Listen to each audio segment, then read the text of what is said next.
Since the end of World War II, the United States has occupied the center of the global economic system. The dollar has served as the world's primary reserve currency, the medium in which international trade is denominated, in which central banks hold their reserves, and in which the global financial system settles its obligations.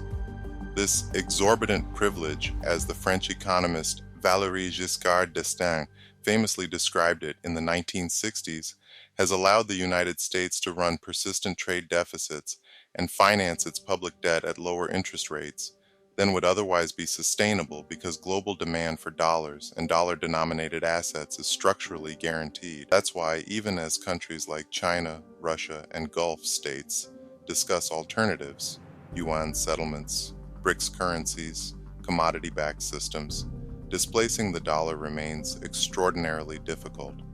That context is now changing in ways that will have profound implications for the domestic political economy we have been analyzing. That arrangement is now under increasing stress.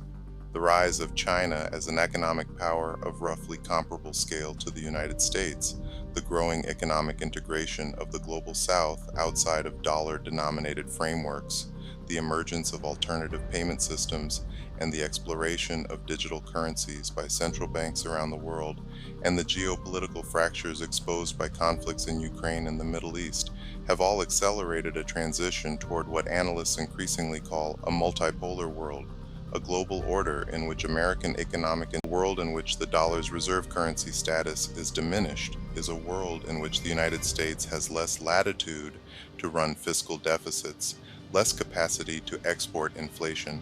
and less leverage to enforce the terms of global trade on its own preferred conditions.